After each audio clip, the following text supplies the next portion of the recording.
Hi, this is Anna, and this is Check It at the Round Table, where we discuss movies, books, music, and stuff.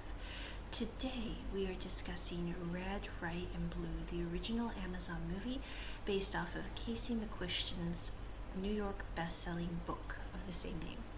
So, today, I watched this movie twice.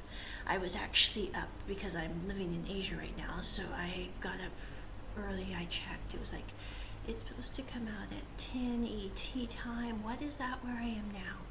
So anyway, I got up early. I kept waiting. They told me it was unavailable. Then it said it wasn't sure when it was coming out. And I'm like, it bloody well better be out on the 11th. I'm like, I took the whole day off. Most of my students from Japan are off on mountain holiday in Japan. I'm like, I am off on Red, Right, and Blue premiere day, and I am not doing any lessons. I am watching this movie twice at least. So, I watched this movie. It was fabulous. I have to say, I really, really liked this movie. I am not a huge fan of Amazon original movies because I find them to be not particularly well made, typically. However, I think with Red, Right, and Royal Blue, the thing I found interesting was even though it diverged from the book on several features, like, for example, Alex's parents are both still married in the movie, whereas they are divorced in the book, and he has a stepdad too. And he has a sister in the book, June, and in the movie they just have Nora basically play both June and Nora's part from the book. So there are quite a few changes, and also it is a bit rushed. If you're used to the book, it's not going to be the same at all. And I can say that because I have read the book. Now, I read the book with some skipping involved because there were some spicy bits. And I'm not talking about, a pot of mint or basil in the room. I'm talking about, spicy bits. I was like, I didn't know you could put that in the New York Times bestseller, but we're just going to skip and go to the next part. Okay, next morning they're having Earl Grey tea. Okay, I like that part. So anyway, and it's not because it's a PL drama. It's just because I'm not into spicy parts. I never have been. It's like, I remember being a kid and my younger sibling would be like, I want the remote because I know you. I'm like, yes, I don't like seeing other people. Yeah. I'm like, I just would rather not even think about that. Just, not my thing. But anyway, back to the review. So the book is very different from the movie. Now, in some ways, even though I did think the book was a tad too spicy for honest taste, I really did enjoy parts of the book. And I am going to make a separate review on the book, which I rarely do because it does have spicy bits. And I have tried to read some other books and basically threw them up in a flaming ball of fire because I'm like, this is not gonna fly without it. One of them in particular, read the Bad Buddy book that is the Thai BL book, and I tried to read that one, and I'm like, this is nothing like the series. It is totally diverging, and the series is wonderful. It should have gotten all the awards it should get. I have collector's 2 DVD sets of that, and it is my all-time favorite Thai BL drama. But, well, that and Amway, it's a toss-up. But anyway, my point is I rarely will review something that is more adultish in content, but I am going to review the book just so you guys can kind of check that out a little bit if you want. On the movie, it is rated R. Now, there are a couple of good reasons why it is rated R. The movie has a lot of, I would say, adultish language. Now, it's not like particularly littered with it. Like, I assumed that we would be hearing the F word like every other scene, or that there would be a lot of other expletives that would be just riddled in the film. I didn't really feel like there was a huge usage of expletives at all in this production. Like, for example, there were a couple of times when the F word was used. But I will say they were mainly with the character of Alec, or I believe Zara, and they were very, very upset. I'm going, an American would definitely say that, most likely. Now, I'm an American and I never say the F word, but that's because personally, I just don't really like using that word. If I can think of any other word I could use, like flummoxed, for example, or oh darn, things like that. But most Americans would. So I think it was not necessarily necessary to put them in the drama, but I think it was very true to life. The other reason I think this was rated R was because there were some intimate scenes. I think there were only like two extremely blatantly intimate scenes in the entire film, and you could definitely fast forward through them if that isn't your thing. I didn't find them to be terribly like over the top in any way, and I did prefer the movie over the book with regards to the intimate scenes, which again kind of fast forwarded through that in the book and still kind of fast forwarded through that in the movie. But the thing that I did like about the movie over the book is in the book it appeared to me that a lot of the times that the couple of Alex and Henry were having a romantical moment, they were both slightly or sometimes not so slightly drunk. And in the movie that wasn't the case. Now I will say, like, with the initial time that Henry kisses Alex at the New Year's party, he is definitely a little snockered. He's had a bit to drink, but that's the only time that really alcohol plays a major part in any kind of romantic entanglement between the two of them. And I really liked the director's kind of respectful way of not integrating as much alcohol use in the movie as opposed to the book. And it's no offense to Casey McQuiston in her original book at all, because I think she had some really beautiful and brilliant parts in her book. But I really appreciated the fact that their relationship and their moments together, as it were not something that could be talked away with alcohol. They were something that they both had decided on as a couple with full minds and hearts open, as it were. So that was something that I think was much better in the movie than the book.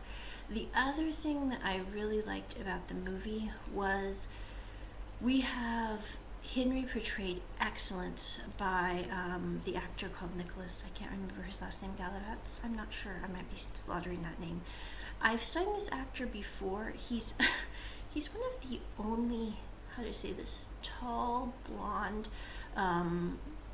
poster card handsome actors that I actually like the characters he plays, because he also played in Netflix's Purple Hearts movie, which if you haven't seen that Netflix original movie, you definitely should. It's a very good film.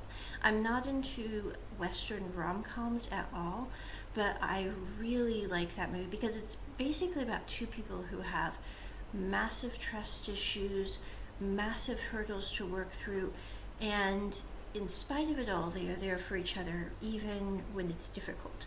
And it's a very good movie that way. So I'd seen Nicholas G, I'm going to call him because I cannot think of his last name, I should say it probably correctly. So Nicholas G did an excellent job in portraying Henry. I think he got it spot on from the book. I rarely see a movie where the lead actor, when it's adapted to film, fits it perfectly.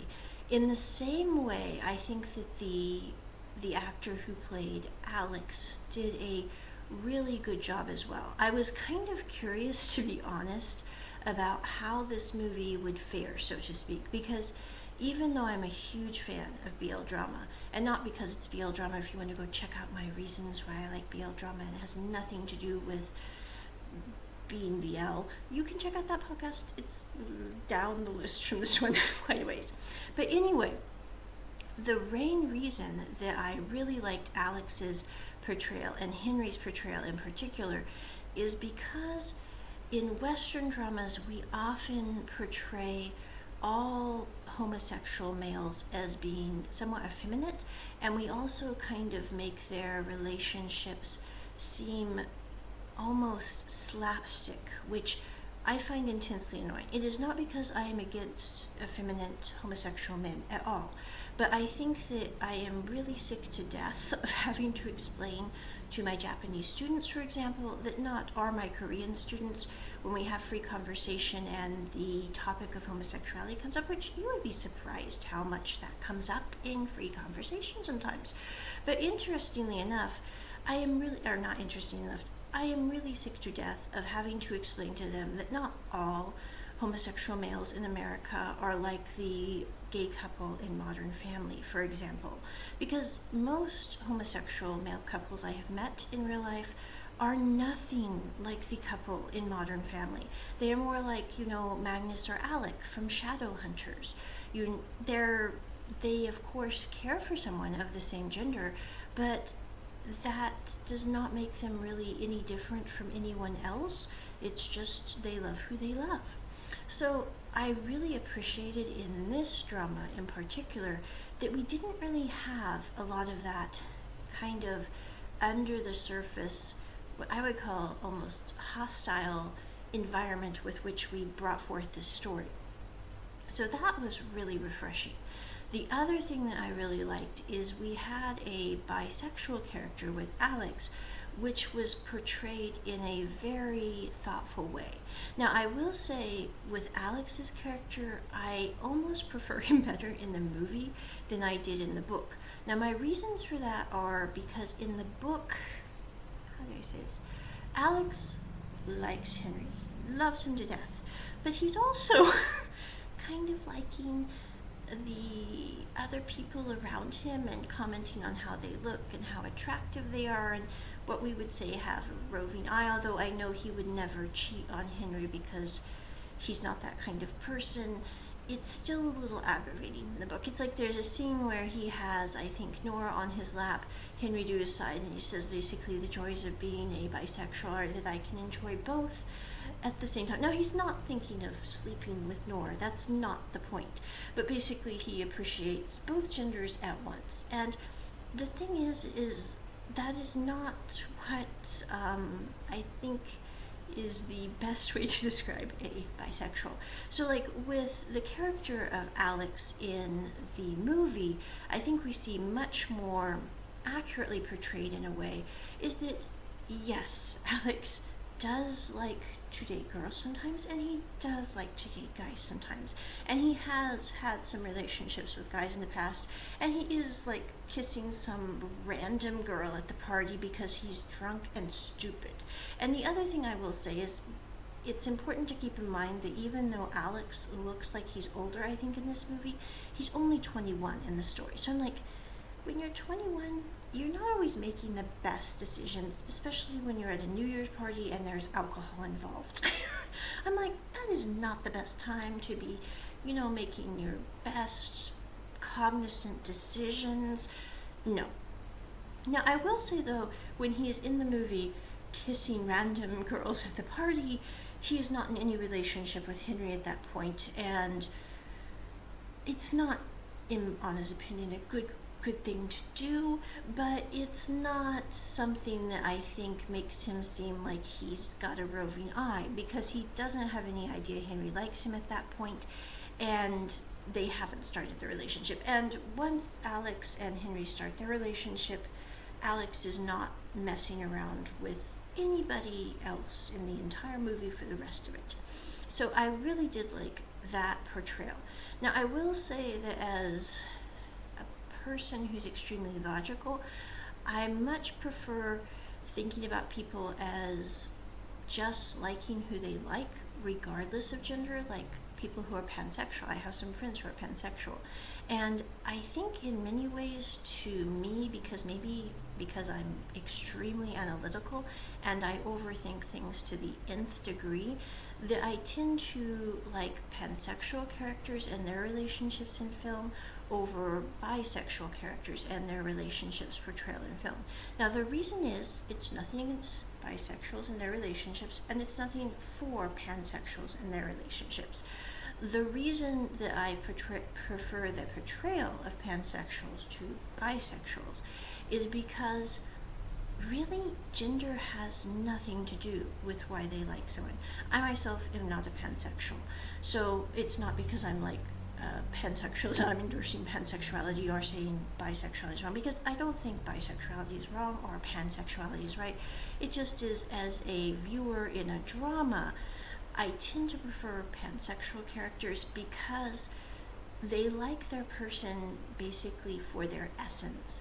It has nothing to do with whether they're male or female, which from a logical kind of impartial standpoint, I think makes a lot of sense. Now, I myself, again, am not pansexual, but I have thought about it, and I'm like, in my situation, if I had a child and they came to me and said they were bisexual, for example, I would not be upset at my child for being bisexual, no. But I would want to know, like, if they were with someone, that they weren't with that person just because they happen to be male or just because they happen to be female and they're bi. But I want them to be with that person because they really, truly loved that person's essence and that person loved their essence. Because at the end of the day, I think that makes a lot more sense than basing our feelings on what gender our other half happens to be. So again, much prefer pansexuals in dramas, but I did like this portrayal of Alex as a bisexual because he really is a good example of someone who, yes, he sometimes dates women. Yes, he sometimes dates guys. But that's really not the thing that defines him. What defines him as a person is who he is and what he decides to do with the care that he has for a person. And I think in many ways the blatant courage of Alex is very, very predominant in this film. Because we have it start out and Alex hates Henry. It opens with Alex basically going through the news with Nora in the limo on the way to the royal wedding soiree, as it were, at Buckingham Palace, going, "This is ridiculous. I don't want to be there. Henry is always compared to me. I do not like this guy. I want to go. Why don't we go do touristy things instead?" Nora's like, "No, we are going to the soiree. I want to see Buckingham Palace and this, 75,000 pound cake." And I think it's so funny because Alex is sitting there going, the 75,000 pounds on a wedding cake, and Henry at the same time is with his sister on his arm walking down the promenade and basically saying, if the monarchy dies, it's because we spent 75,000 frickin' pounds on this cake. It is stupid. And his sister's like, "Smile for the cameras. We can talk about this later." But I think it's funny because even though at this point you can see that they are both not liking each other, they have the same ideals, even shown in the stupid wedding cake that they both detest.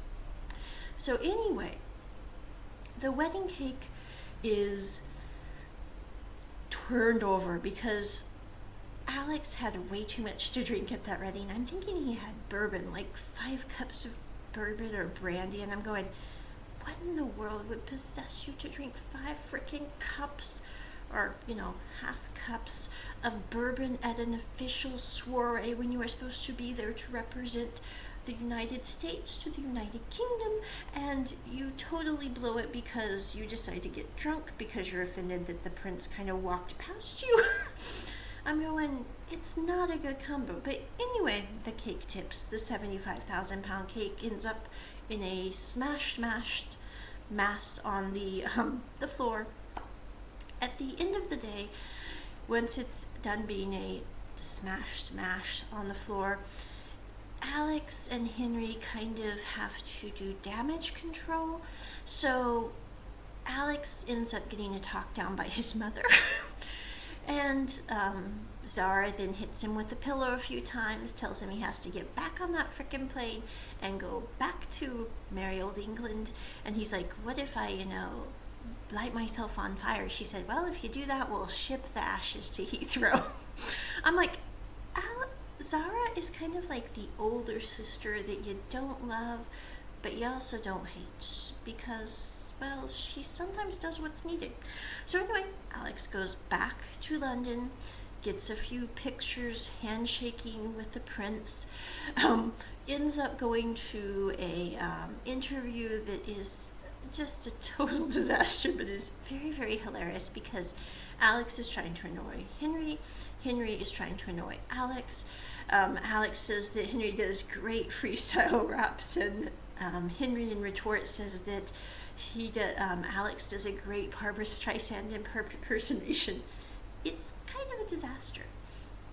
So anyway, At the end of the day, they both go to a children's hospital and end up getting thrown into a broom closet because there are the sounds of gunshots in the hall. And so Amy is trying to figure out what in the heck's going on, and she threw both the boys into the closet. While they're in the closet, Henry kind of elbows Alex because he landed on top of him, and they're sitting there, and he's like, you know, you have good taste. You have nice cologne. Now, can you please tell me why on earth you hate me as much as you do? And Alex is like, well, you snubbed me at the climate conference 4 years ago and said you wanted to get out of there. And Henry's like, you know, that wasn't the best of things I could have said. I'm sorry that you heard that. I really didn't know that you heard what I was saying to my equerry. But that was kind of a time when I had just lost my dad, and I was kind of a prick to everyone, so it was not aimed at you in particular. I was just overwhelmed, and you happened to be there at that moment. And he's like, is there something else that happened that, you know, made you upset with me? And he's like, oh my goodness, that's it? I just, you know, I was upset that day at the climate conference, and you have held that as a personal offense that you've kind of polished in your heart of hearts for 4 years. And when Henry puts it that way, Alex seems a little upset that he's kind of coming off as a bit petty. And he's like, you know, Henry's like, I didn't say I wanted to get away from you. I wanted to get away from the whole party. So it wasn't like I was saying I, you know, detest you to all heavens. It's like I just don't want to be around these people right now.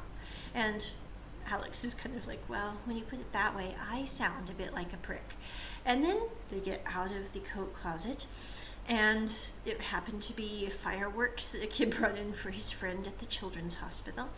And they shake hands and are supposed to see each other at New Year's party that Alex is hosting.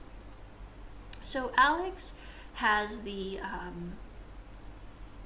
has his time at the White House when he gets back. He's going to help his mom with this Texas campaign to win it over for the Democratic vote instead of the Republican vote. And so his mom and dad talk about it after he sent a memo to her campaign, which was ignored. Then it got leaked to the press. And his mom finally looked at the campaign and was like, that's a good idea. We'll send you there with a shoestring budget. You can see what you can do. And there you go. I do like how in the movie, Alex's mom and dad, it's not like, how does this? They're supportive of Alex, but they also have a very hands-off attitude with their parenting, which I really, really like to see, because in a lot of movies, you see parents who, they're good folks, yes, of course, but I think they tend to hover over their kids. It's like, when I have my kids, it's not that I will not care for them. It's not that I will not love them. It's not that I will not be there if they crash and burn, because that's going to happen a few times in their childhood and adulthood, I am sure. But I'm also going to be there to sit there and go, I cannot protect them from everything, even if I wanted to. There's too many darn variables. So what I can do is I can provide them with as much as possible to make them successful, so that they have the tools they need to get done what they need to get done. And then at the end of the day, if they need my help, if they need me to come and help them and to be there for them, I will be there for them. But I also want them to know that I trust them enough that I'm not doubting their ability to handle things on their own. It's like the thing that was interesting in this drama was when Alex's mom saw his Texas campaign. She's like, you know, this is a good idea. And she talks to Alex's dad, and they're like, our son is grown. He wants to be in politics. Let's let him go try this. We'll give him a bit of the campaign money. It's not much. See what he can do. And also let him know that we trust him enough and his judgment enough that we're not worried about how this is going to be. We know that it will be okay. And if it is a total flop, it's a flop that he can recover from. So I really like that kind of unified support that Alex has from his parents, and also that's shown when like Alex comes out to his mom, and he that's later on in the story. But I love how she responded to that. I'm like, that is the best Western adaptation I have ever seen of a parent just rolling with things when their child comes out. No real drama, just ordering pizza and talking about things. But anyway, so Alex goes down to, actually no, excuse me. So Alex and Henry chat because Henry gets Alex's number from MI6 and they continue to chat and converse, and over time kind of build up a repartee with Alex and Henry and Nora and Pez. And it's really neat, I think, how they incorporated the SMS messages in the drama, like with Henry having a tie that Alex didn't like, and Henry saying, well, gray is a color, and Alex having a newspaper article that says he's going to be a father, and Henry sending a message that says, but we were so careful when you came to London, which at that point they do not have any romantic relations at all. And it's very kind of comical because I'm like, number one, you aren't even dating. Number two, that is funny. So anyway, at the end of the day, Alex and Henry build up kind of this repartee, as it were. And I think it's really cute how they incorporated the turkey scene, where Alex finds out that the turkey gets a luxury suite at the hotel, and he thinks this is a bad use of government monies. So he says they should bring the turkey to the White House, and they put it in his room. Alex sends a picture of the turkey in his bedroom to Henry, and they have this really cool, like, quiet conversation with Alex laying on his bed and Henry laying on the bed just visiting. And I think in many ways, though this movie did not really capture the in many ways I think wonderful email and SMS messages that Alex and Henry kind of send back and forth, which, yes, of course, there are some spicy bits to their emails and messages in the book. But the thing that I really liked about it was mainly that it wasn't very spicy, and really showed how they came to trust and care about one another through those quiet messages that they sent to each other. So anyway, New Year's party happens. Henry comes to the New Year's party. It's kind of one of those moments where Henry feels really out of place, but he really likes talking with Alex. There's a scene where they're sitting on the couches laughing and talking. And then as they do this weird dance, Henry and Alex are the only ones who are not getting low, so to speak, when the dance is going on. And I'm going, that is a really good scene, because it's almost as if they're the only people in the room. Well, anyway, midnight happens. Alex gets kissed by two random girls. In the book, that does not occur. I kind of wish in the movie it didn't occur, but I prefer it to some of the things that occur with Alex in the book and his friend Nora, because I'm like, Nora and his relationship in the book I did like, but there were some parts of it that I think were just a little weird. I have no offense. I'm like, I think having your best friend is one of those things that you really don't want to date your best friend, because then it can get awkward even if you quit dating. So anyway, that's not happening in the movie, but in the book, Nora kisses Alex, and that's what kind of triggers Henry to walk off with his bottle of champagne. In the movie, the thing that triggers Henry to walk off with his bottle of champagne is the fact that Alex is randomly kissed by these two women at the party. We don't know who the women are at the party. I think from what we can see, they're like the American equivalent of a debutante who really just want their 5 minutes of fame having kissed the president's son, which I'm like, that's a really lousy thing to be. But anyway, so Alex then sees Henry's face just kind of turns kind of ashen, and he disappears into the crowd. Well, Alex walks out after Henry and is like, are you okay? What's going on? And Henry's like, I need to get air. And he's like, what would you do if you were an ordinary person? He's like, well, I am an ordinary person. It's just my mom became president, and therefore I'm no longer ordinary. And he's like, what would you do, Henry, if you were an ordinary person? He's like, well, I would be a writer, I would move to Paris, and I would date more. And I'm like, well, we know exactly. It's like a bullet point list of what you want in life. And he's like, and Alex is going, Henry, you are the Prince of England. You know, you could date as much as you want if you wanted to. And Henry's like, I can't date the people I want to date. The people I want to date are not able to be dated by me. And Alex is sitting there, and I don't remember, I'm going, the poor man, I mean, he's smart, but his tree didn't go all the way to the top branch on that deal. I'm like, you'd think you could put two together on some deals, but I will say Alex had quite a bit of alcohol before this, and so had Henry, so they're not working at top mental faculty prowess level. But anyway, at the end of the day, Henry stomps over and kisses Alex, and Alex kind of leaning in, as they said, while he was sleeping, and then Henry just steps back, turns beet red, and goes, oh my god, I'm sorry, and runs off. Then Alex tries to text Henry a few times, basically asking, are you alive? Can we talk about this? Da da da da.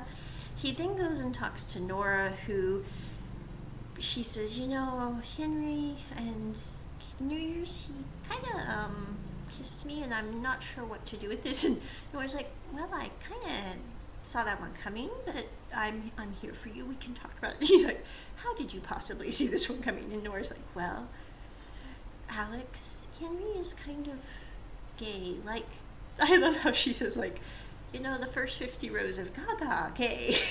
She's going, how did you not know this, Alex? Did you not realize he's gay? And he's like, well, he always has a girlfriend. And she's like, Alex, a prince is not allowed to date, if they're a British prince, a guy, because that would be seen as like overthrowing the kingdom, as it were. So of course he has a girlfriend, but that doesn't mean that he is not gay. And Henry's like, well, I don't know what to do with this information. And Nora's like, okay, well, let's just deal with the fact that Henry kissed you. What do you think of this? Like, what is the observable data on this fact? And he's like, well, when it happened, I realized the difference between football and rugby. And I'm going, it's interesting what comes to people's minds when the hormones rage, but okay. And she's like, okay, so you realize there's a difference between football and rugby. I'm glad you've come to this mind-altering knowledge. But she said, what are you thinking about it? And she said, have you ever, dated or, had a relationship with a guy before? Or is this like your first situation that this has ever occurred? And he's like, well, in high school, there was a guy I liked, and the reporter from Politico. And she's like, the reporter from Politico? And he's going, yes, but that was a one-time situation. I decided it wouldn't work because he was reporting. She's like, okay, so you think the closeted Prince of England is a better choice than the American reporter of Politico? She's like, basically, you can pick him, Alex.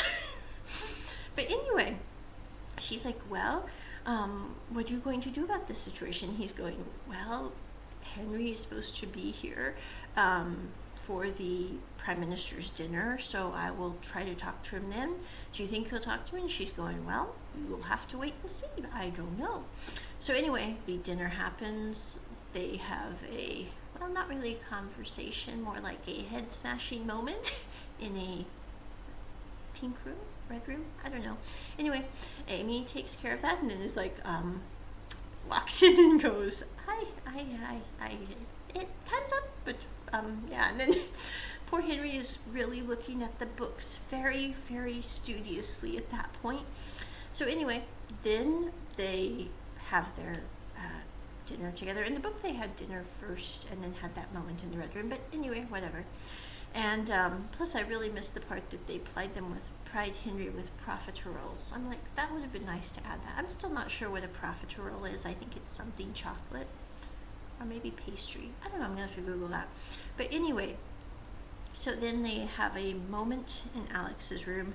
Now, I will say that really wasn't like terribly overdone. I mean, it was a little bit, but not much. And then at the end, though, I did like at the end of that scene how they're both sitting on the couch, and even though they're trying to act like so casual about their relationship, I'm like, those two are head over heels crazy for each other, and they don't know what to do about it, so they're just downplaying it. But I'm going, and I totally understand why, because of the situation in the story. I'm like, it would be very hard not to be trying to be all casual and downplaying it, but that doesn't mean it was maybe the best decision. But I love how Alex is just gently holding Henry's hand, like, I really like you, but I'm not sure how to say that. And Henry in the same place is sitting there going, I really like you, and I'm not sure how to say that, so I'm going to hit you with a pillow and then kiss you and say goodbye and ask you to come to a polo match. I'm like, well, we all have ways of expressing affection. I mean, as ways goes, hitting people with pillows might not be the best of ways, but there's certainly worse. So anyway, they have a moment at the polo match. Then Henry is on his campaign for his mom in Texas. They continue to write and text each other.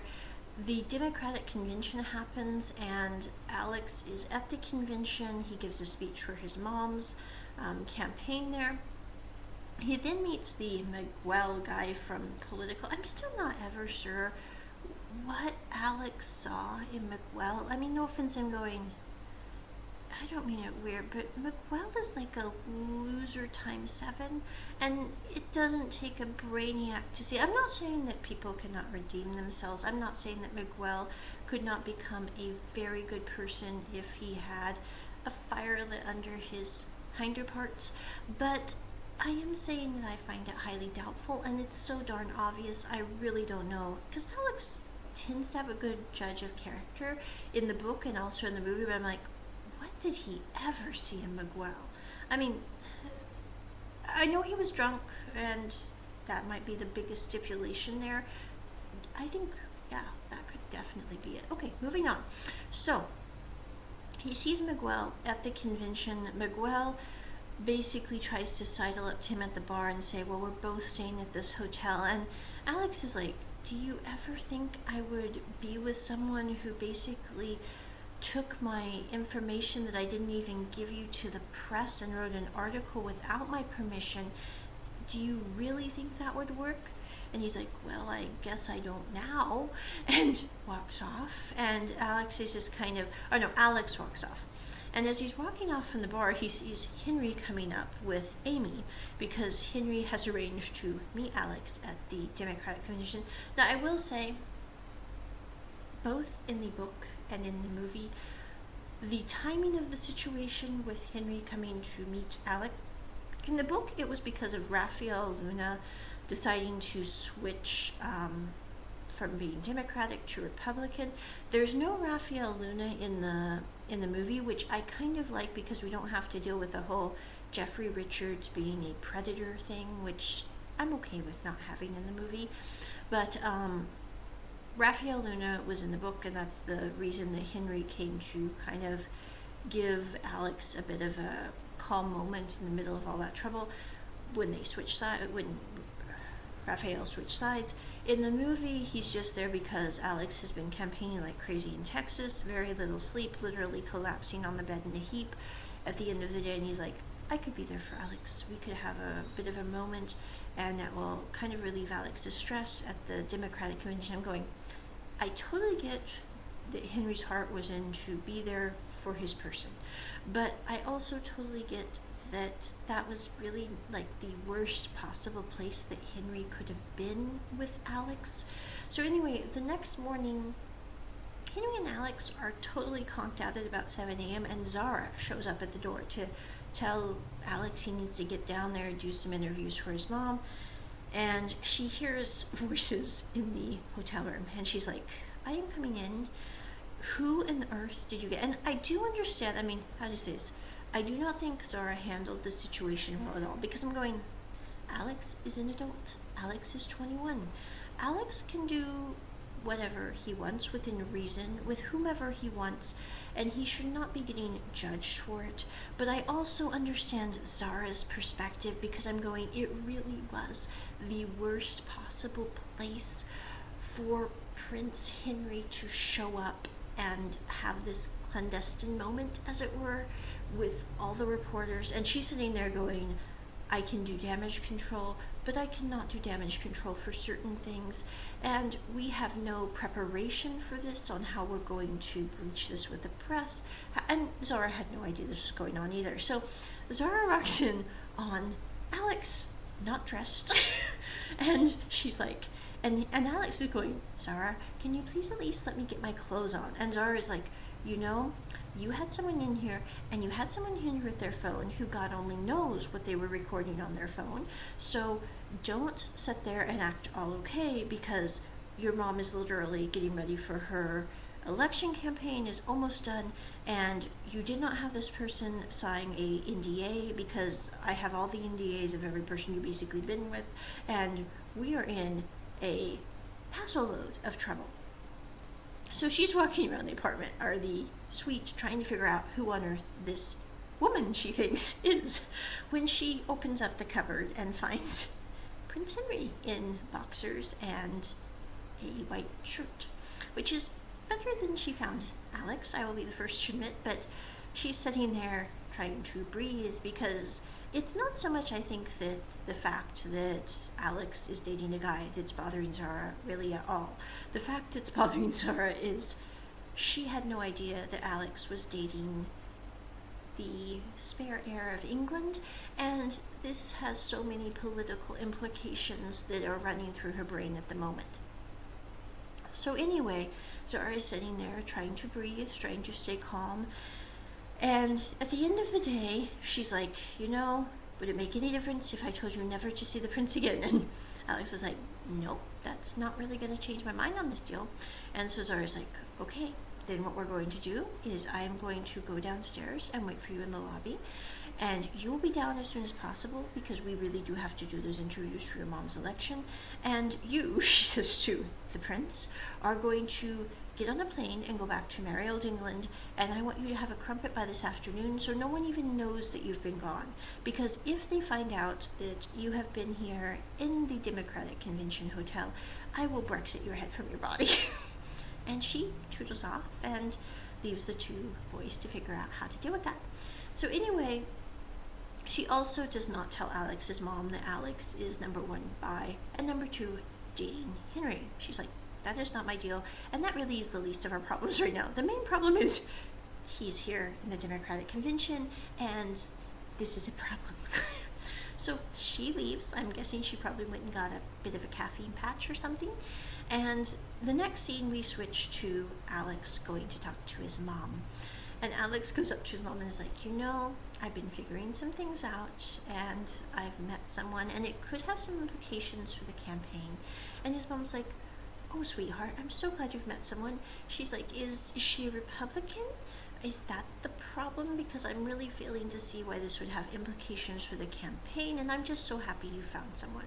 And he's like, well, it's a he, and it's Henry.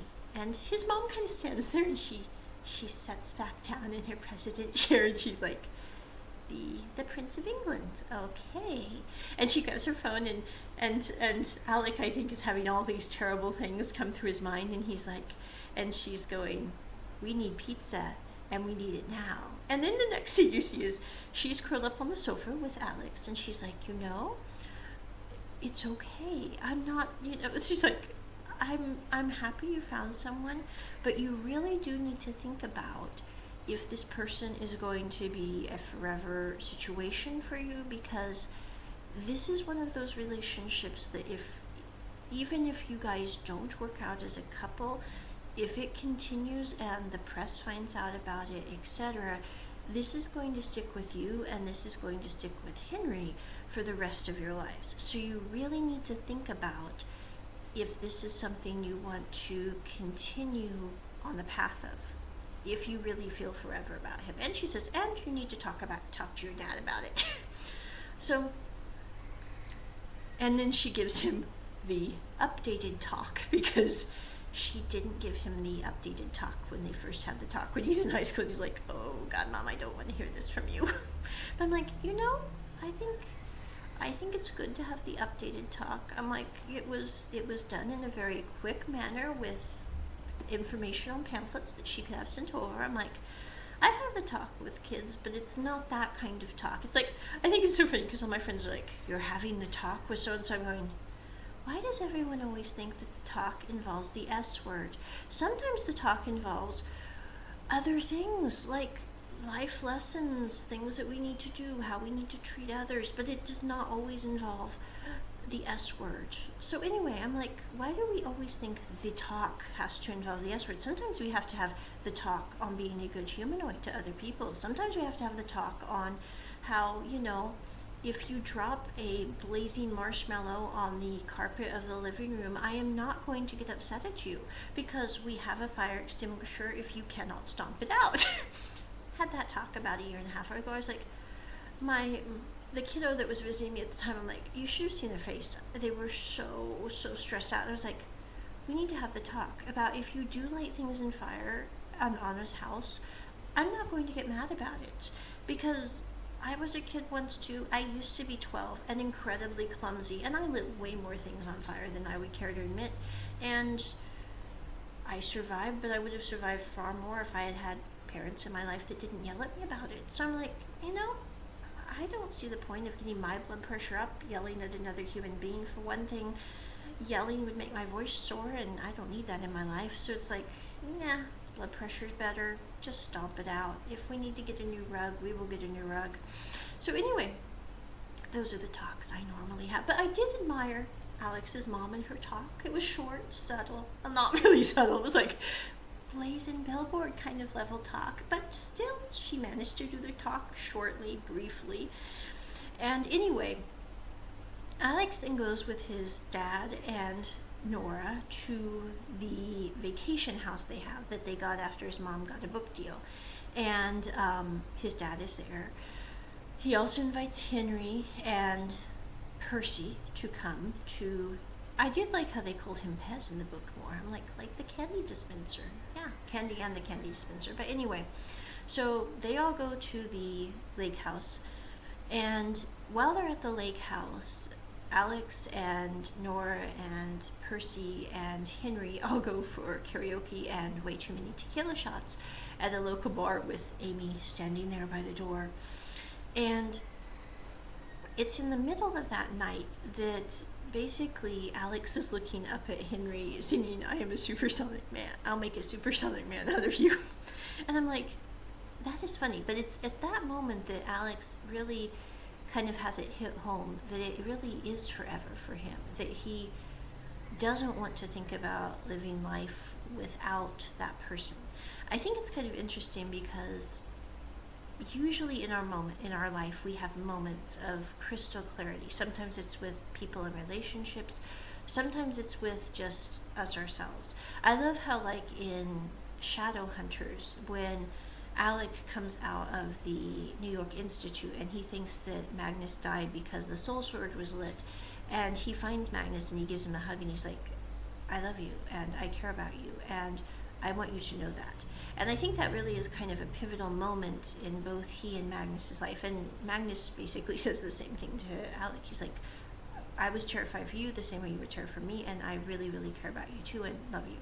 And I think that in the same way, we have a similar moment here, even though it's with tequila shots and karaoke, which doesn't seem like a definitive, bearing kind of moment in a relationship. But he's looking at Henry and he's like, I so love this person and who they are, and I really can't imagine my life without them. And I want to start planning not only like my next year, but I want them to know that I want them to be a part of my life and I want to be a part of their lives. So the next day, Henry is laying on a pier, kind of sunning after a swim at the lake, or not a pier, one of those in-lake docks. I don't know what you call them.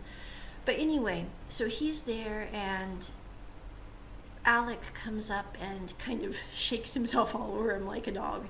And then he starts talking. He's going, I've been thinking, and next year my mom will have won the presidency, hopefully. I will not be having to do all this stuff for the election. We could go and have some fun in Austin and be here at the lake. If we want to wear clothes, we can. If we don't, we can. And we could even hold hands and walk down Austin, and it will be okay at that point.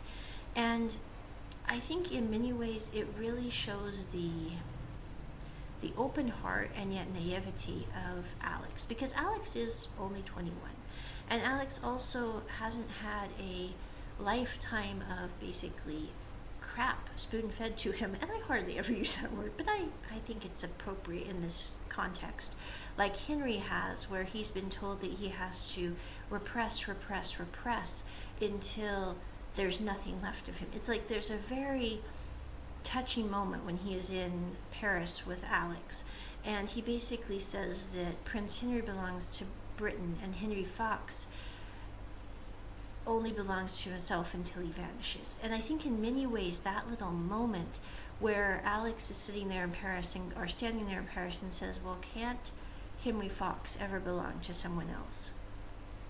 And Henry says only momentarily, because Henry is terrified that if his family knows that he is gay, and if Britain knows that he is gay, it will just cause everything to come cascading down. And I don't think it's so much about Henry, but what he worries about with his family. And in the book, like with his sister Bee, having had to deal with cocaine addiction, and with his brother being such an unmitigated snob, which was accurately portrayed in the movie too, I have to say. Now, I am kind of glad that they didn't have Bee have the cocaine addiction in the movie, not because I think there was anything wrong with the cocaine addiction, but it just added a little less drama to the movie, which I kind of like, that we didn't have to deal with Bee having to deal with something with, not how this is, I like that Bee didn't have to deal with the press coming after her in the movie like they came after her in the book. And so in many ways it was like in the book they were fighting two fires at once. In the movie they were just fighting one fire, with the king being a repulsive, never mind. But anyway, so at the end of the day, as Alex is talking to Henry about making plans for the next summer, Henry jumps into the water and just goes down very deep, and then goes and swims to shore, goes to bed early, and leaves that night for Britain. And he quits texting Alex, quits responding to calls, just basically goes on no conversation. Now, I totally get where Henry's coming from. Now, I do not think that silence is the best way to handle a situation usually. Now, there have been a couple of times in my life when I have to say, there are certain things that you really don't have a response for, and it's okay to sit there and go, I have no response for this. Any response that is given to this will not be a good response, and so I'm just going to not respond to this. However, with Henry's, I totally get as well, in a similar way, that he didn't know how to handle the situation. He didn't see a way that he could keep Alex in his life, and what Alex was asking of him and wanting to share his life with him, wanting to walk down Austin hand in hand. Alex could see that happening, but he couldn't find a way to convey to Henry in a way that Henry could feel safe. Henry could not imagine walking down Austin hand in hand with Alex. It's not something he could ever dream about before he met Alex, and even in the middle of their relationship, when they're sitting there on the docks, all he sees is impossibility. He feels like he has to hide in the shadows, and if he loves Alex, it has to be in bits, not as whole, because he can't imagine ever being able to trust anyone whole, because he feels like everything will come caving down on him. And he doesn't have a supportive family. I mean, no one except his sister would back him up on his choices. And maybe his friend Percy. Percy, I think, would go to the moon and back for Henry, and so would Beatrice as much as she's able, but he has no support from his mother and no support from his brother, and he doesn't know how the British people would react if their beloved prince came out as loving the President of America's son. I mean, no offense, it'd be one thing to come out to the nation, it'd be another to come out to the British nation as loving the President of America's son. I mean, that could go both ways. I don't know. So anyway, Alex ends up deciding, after talking with Nora on his bed, Nora's like, I talked to Percy, and Percy says sometimes Henry tends to cocoon, and you just have to wait it out because it's how he processes things. And she's going, you have frequent flyer miles. You could fly over to Britain, Alex. It's entirely possible. You could be there tonight, as it were. And he's like, well, what if Henry won't see me? And she's going, well, at least you would know then. You wouldn't have to wonder like you are now. And you could go get your man. Isn't it worth at least trying? I mean, wouldn't you rather know that it's not going to work than to sit here and wonder what the heck happened and why is Henry acting this way? So at the end of the day, Henry's up in his boudoir without the horrid bed. I'm like, I'm really glad they didn't put that horrid golden bed in the movie. I'm like, that horrid golden bed from the description, I'm going, it's much nicer to have Henry have a regular, normal looking bed, even though it does have silk sheets. I'm like, well, silk isn't terrible.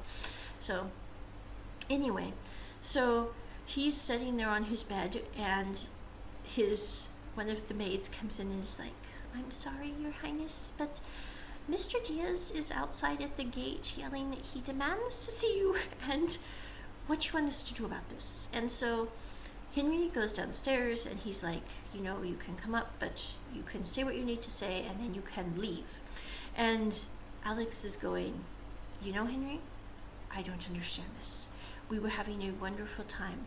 You were happy, I was happy, and then you just leave and you ghost me. And what am I supposed to do with this information? And he's like, I don't know who you are. I don't know what you're thinking. What am I supposed to think from this? And he's like, I have not been anything but completely honest with you, Alex. I can want you. I can want to be with you, but I do not want a life in politics, and I don't want to trade my time with the crown for a time with someone who's always going to be under a microscope with politics. And that doesn't make me a coward, and it doesn't make me, a bad person. It makes me someone with a shred of dignity that doesn't want to have to deal with that kind of pressure. And Alex is sitting there going, I never thought you were a coward.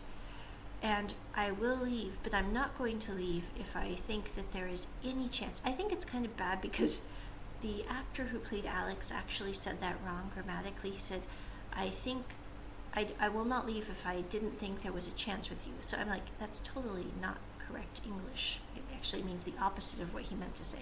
But anyway, so he's like, I'm not leaving if I think there is a chance that you want to be with me. So are you going to make me leave, Henry? Because that's going to be what it has to take. So you're going to have to drag me kicking and screaming out of here, basically, because I love you and I know you care about me.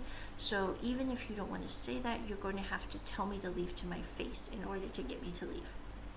So anyway, I really think that the fact that Alex persisted in his care, even in the face of Henry trying to shut him down, is what really got Henry. Because we know from the story and we know from the movie that Henry had had previous romantic entanglements, as it were.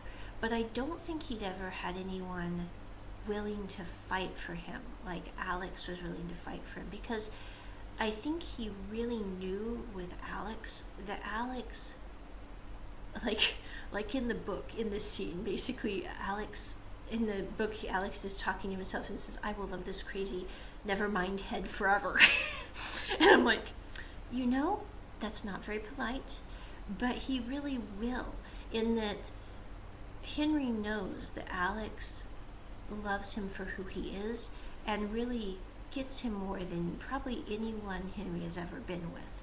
So I think in many ways that's why Henry kind of breaks down, and in the midst of that breaks down gets courage, because basically after that Henry takes him to the Victoria Museum in the middle of the night, to the statue area, and he says, this is where I used to come with my dad when we were kids, and I used to dream of maybe bringing the person who I really cared about here, and they would love it too, and we would dance among the statues like no one was watching, and it would be a wonderful moment. And that was all just a crazy fantasy. But at that moment, Alex puts on a song that's a slow dance song, and he dances with Henry in that room, and Henry tells him, if you can be patient with me, I will try for both of us to have the courage to be with you out in the open, but it's going to take me time, and it's going to take a bit of time, and I don't know how that's going to happen, and I don't know how we're going to deal with this when it does. And I really like how Alex is just kind of sits there and hugs him and is like, it's okay. And when Henry takes him to the airport, Henry gives Alec his signet ring, and Alec gives Henry his key, which in the book that did not occur, but I really liked how in the movie it was like an equal trade of the things that they truly valued and that they felt made them a part of each other, a part of themselves that they gave to one another, instead of Alec having both the key and the ring. So anyway, Alec goes back to America and says basically when he leaves Henry, he's like, I will be as patient as you need me to be because I love you so darn much. So Henry goes back home to the palace. Alec goes back home to the White House. In the middle of all that, the emails are leaked. I think there were like 75 of them according to the movie, but there were probably way more in the book, I'm guessing. I can't remember how many emails were in the book. But anyway, the emails are leaked in all their Waterloo grandeur, and communication to the White House seems to have been cut. Sean, the equerry, has been trying to get in touch with Alec and the staff, but he can't. And in the same way, Alex cannot seem to get a hold of Henry because all the phone lines have been cut to the apartments by the king. It's the king instead of the queen. The queen was in the book, but they have it be a king in the movie. At the end of the day, Alec decides to give a speech, and he goes public with it. And I really, really love Alex's speech. I'm like, this speech is magnificent in the movie. I'm going, it is an awesome speech. Because basically in the speech, Alex says, this isn't really about me being bi and Henry being gay or us being a queer couple. He's like, that's not what this is about. He's like, what this is about, he said, and granted, he's like, those emails are out there for the public to see, and yes, Henry and I would both prefer that our personal and private and sexual lives were not out there on display for everyone to see. But that is not the real issue here, whether I love the Prince of England and whether he loves me. What the real issue is that we should have a right to privacy, and that right has been defiled. And the fact that if we want to be in the closet or if we want to be out of the closet, that is our decision.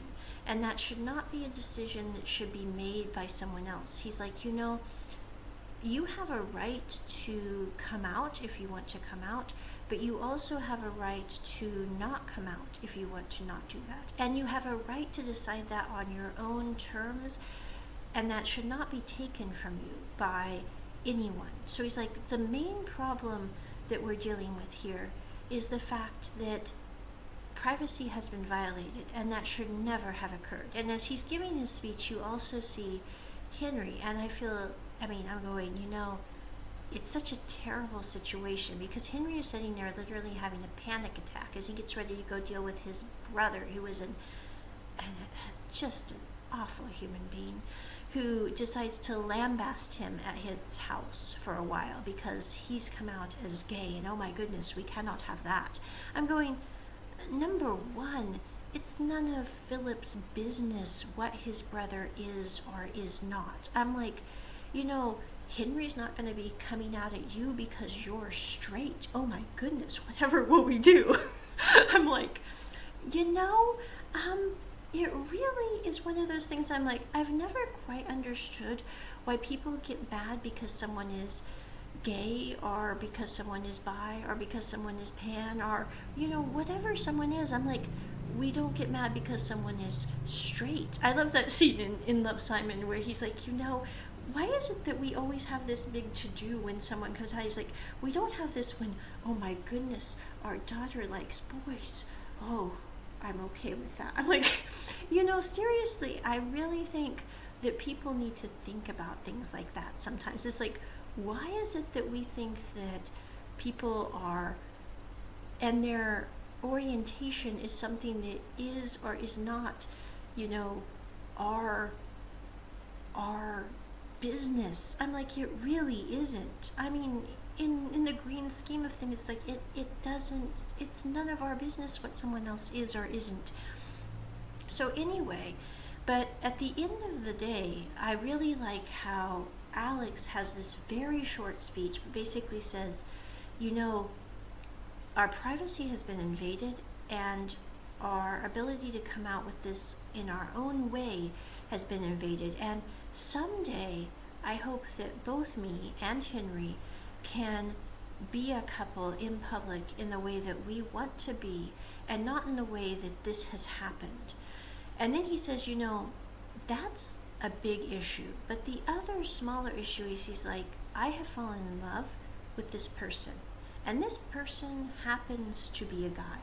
But I fell in love with them because they are such an incredible person. And in some ways, I think this kind of showcases that even though Alec is bisexual, yes, in some ways I think he tends to lean more toward pansexuality, especially at the end of the speech, because he's like, I fell in love with this person who happens to be a guy, yes, but I fell in love with them because they are an amazing human being. And yes, they happen to be the prince of a country, but that is not what made me fall in love with them, and it is not what kept me from falling in love with them. So at the end of the day, he's watching his speech with Zara, and Zara is sitting on the couch with her heels up in the air, and she's like, you know what, kid, I'm proud of you. And he's like, do you think I cost mom the election? She's like, you know, you might have cost your mom the election, and you might have won your mom the election with the speech. We won't know, but let's wait and see next week. And anyway, basically, I'm proud of you. And he's like, you know, I wonder if Henry got to see the speech. And he's like, you know, Henry would have this little worried brow right here, which is so cute. And I really wish I could just know that he's okay and talk with him. And so I was sitting there going, oh, for goodness sake. And she walks over to the door of her desk, and she pulls out a phone, and she dials a number, and she's like, Sean Shivraska, whatever, I need you to move your perfect little self over, and you get this phone to the prince. And I know we said this was only for emergencies, but this is an emergency, and I want you to get the prince on the line so I can have the president's son talk to him, because if you don't, you will never see me without clothes on again. And Alex is sitting there going, Zara, you dark horseshoe. And Zara's like, and he's like, I thank you so much. And she's like, don't touch me. And she hands the phone to Alex, and Alex talks to Henry, and he's like, are you okay, Henry? And Henry's like, no, I am not okay. And Alex is going, you know what? I will be there tonight, and just hang on till I get there. And I really like how Henry has had to say he is okay his entire life when he is not okay. And he's finally met someone who he can tell, I'm not okay too. And he can collapse on the stairs with and hug for a while and play Schubert or whatever piano music, or Yankee Doodle Dandy, or My Country 'Tis of Thee with. And even in the midst of not being okay, be okay admitting he's not okay with. So I really like that scene, because it really showcases how Henry can be vulnerable with Alex, and in many ways it's kind of refreshing to see Henry be able to have someone to be vulnerable with after what he's been through. So he and Alex go to meet the king, who basically says, we're going to tell everyone that this is a bunch of lies, even though it isn't, and you just have to sit there and deal with it, because I'm king and I'm not going to support you. I'm just going to lie to everyone about this, because they cannot handle the fact that the British monarchy could have a prince who's homosexual. I'm going, well, you know, it's happened a few times before, at least in the history of the British monarchy, if history serves me right. And I read a lot about British history, so I'm like, it's happened quite a few times in the history of British rule and other royal family rules. I'm like, it's not like it hasn't happened before, and it'd be much better if everyone were just honest and open, because it would make people trust the monarchy a lot better, I think. So anyway, they're dealing with Grandpa being a self-righteous prick. Now, I will say, I think Grandpa is kind of funny because Grandpa actually did read the letters that Alex and Henry wrote one another. And even though I do not like Grandpa, even though I think he is a royal prick and pain, and it's not because I have anything against the real British royal monarchy. I think, there are really good aspects of the British royal monarchy. So even though I'm an American, I never really saw the reason that people would be anti the monarchy. So, but I do like how even though the Grandpa King is portrayed as really kind of a royal prick, he does sit there and go, I have read your letters. And I do know you two boys are in love.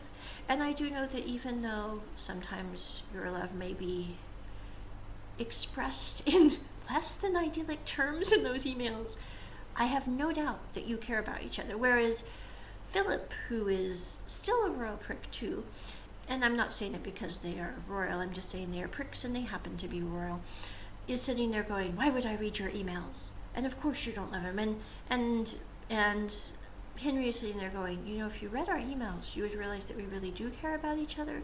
And this is not a passing fancy. This is the person who I really want to be with. And I love how at the end of their meeting with the king and the heir to be to the throne, Philip, they are sitting there and Henry has to make a decision of whether he's going out on the balcony against his grandfather's wishes, against Philip's wishes, with Alec in tow, and meeting the royal people that are waiting there at the palace to wave at them and show their support. And his grandfather basically says, if you go out there, there's no turning back. And he looks at Alex and he's like, I certainly hope not. And I love that scene because it's like, I think it's so funny because in today's day and age, most people are like, they don't want to sit there and go, this is forever for this person. I think it's so funny because in like the dating websites or whatever, most people say like, I want this relationship to last the next few years of my life. And I'm going, there's nothing wrong with the next few years of your life. But isn't it kind of cool when you meet someone that you really want to be there with forever? I mean, not like in a bad, like ball and chain kind of way, but when you meet someone that you go, this is only going to get better. Why on earth would I not want to be with this person for the rest of my life? And see how we can grow and change together and be who we want to be. And really basically kind of like, again, I'm going back to Shadowhunters, but when Magnus and Alec get married and they have their wedding vows, which I have to say, for wedding vows, if I ever do get married, I'm going to have to marry a very strange person because our wedding vows will be very similar to Magnus and Alec's wedding vows. I'm like, I have not ever heard wedding vows that were that darn good.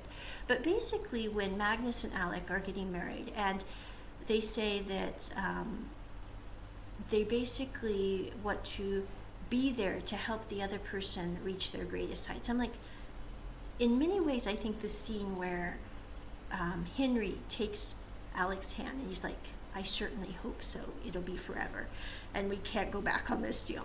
But I think that's very encouraging in this day of modernity when most people think that relationships can only last a year or a few years. To see a couple portrayed that is also a queer couple portrayed in such a way that they want it to last longer. They want to be there for each other. They want to see where it will go the next year and hopefully forever, because that's what they're aiming for, because they found someone who they really don't want to imagine life without. They want to imagine having them have barbecue in Austin and get barbecue sauce all over their face, even if there are no napkins. But anyway, I think in many ways that's a really interesting and good thing to portray in an Amazon original movie. So at the end of the day, Alex goes back to the US with Henry in tow instead of Alex in tow, like at the balcony of the palace. And he's seeing his mom maybe read a concession speech, and it all hinges on Texas. So he's feeling like it's all something that could go down because he didn't do enough. And Henry and him go to another quiet corner of the place they are staying in Austin, and Henry's like, I want you to know that it's not over yet. That yes, Jeffrey Richards has a lot of votes, and yes, it's close, but they still haven't counted all the ones in Texas. And look at my tie. You're always commenting on my ties, and you haven't noticed I have little yellow roses, like the little yellow roses of Texas. And Alex is like, I am so glad you are here. So at the end of the day, Alex's mom wins the election for another 4 years.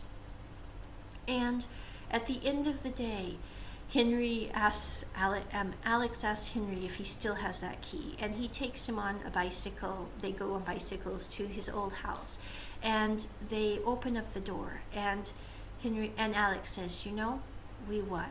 And Henry says, yes, we did. And they walk in, and Henry's like, oh, you are from a working class family. And he's like, yes, Your Majesty, and this is where I learned to walk. And I was kind of hoping that we would get to see Alex and Henry in Brooklyn at their apartment, and the next 4 years with Alex going to law school at NYU, and Henry really kind of becoming more sure of himself and developing as a person and being more comfortable as he got to be in Brooklyn, away from all the drama of his home life back in the UK.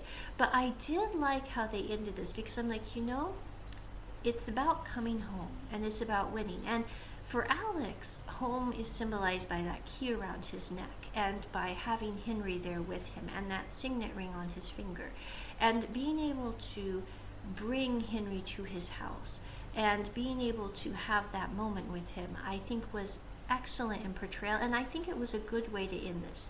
So overall, I would give this movie a rip-roaring 10. Now, I will say there are certain parts that are not kid-friendly, and I hardly ever review our movies, and I hardly ever actually watch our movies. I'm trying to think, and I think the only other our movie I've ever seen, except maybe when I was a child, my parents let me watch a couple of our movies, which I really wish they hadn't, because they were violent and scary and gave me nightmares. So I'm like, I don't know why my parents let me watch those our movies. I'm like, I know I was there, I know they wanted to watch them, but still. But I think the only other R movie that I can recall the name of is The Full Monty, and I'm like, but that is an R movie that I like because it's not really about male strippers. It's about being confident in who you are and being okay with yourself. And I do not watch the X-rated version. I only watch the R-rated version. So, but anyway, I should do a review on The Full Monty, but that's for another time and place. So this is probably one of the few R-rated films I will ever watch in my life, but it is definitely worth watching. I would also be perfectly fine watching this movie with teenagers and even with kids if I fast forwarded through a couple of parts. So I think it really kind of depends on your comfort level of what you're willing to talk about with your children. For me, I would rather have these talks with my kids than to have them be asking their friends at high school or whatever about things, because I'm like, it'd be so much better if we had these discussions at home than with a bunch of yahoos. So I'm like, I would have no trouble watching this with my kids, and probably, in the next few years I will be watching this with my kids. Now, I will also be fast forwarding through a couple of choice parts in this film, because I don't want to have to explain things to like an 8-year-old, for example. I'd rather have that talk when they're a little older. But I will probably be watching this with my kids because I want them to see a couple portrayed in a Western drama, not just an Asian drama, because they will be in a house that will have a lot of Asian BLs that they will be watching as well. But I want to have them see a Western drama in which they see a couple very happy with one another and working together to have a stronger relationship. So that, I think, is a very good thing. And I can honestly say, like, I took today off. I watched this movie twice. I hardly ever take a Friday off. But I was like, you know what? It is National Mountain Day for my students, and it is national premiere of Red, White, and Blue for me. So I'm like, I am taking today off. I was going to get a nap, and that did not happen. But I'm like, I did get the movie watched twice, and I did get this review, which will go up tonight. But, I haven't felt homesick for the U.S. since I left, which is, in a way, kind of sad to me, because I'm like, I really thought I would be missing, like, different things of the U.S. But honestly, living in Asia, it's so safe. It's so very clean compared to where I lived in the US. I'm like, the cost of living is so much cheaper, the healthcare is amazing, and it's not that I have anything against the US at all, because I'm an American and I always will be. I don't see me ever changing citizenship.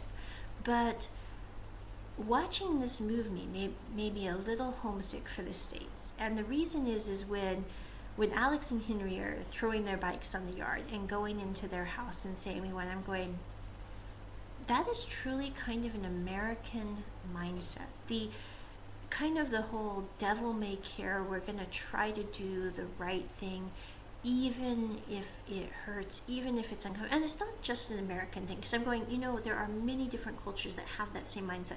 But I have to say, the whole devil may care, we're going to do this kind of thing, that is kind of an American mindset. And I'm going,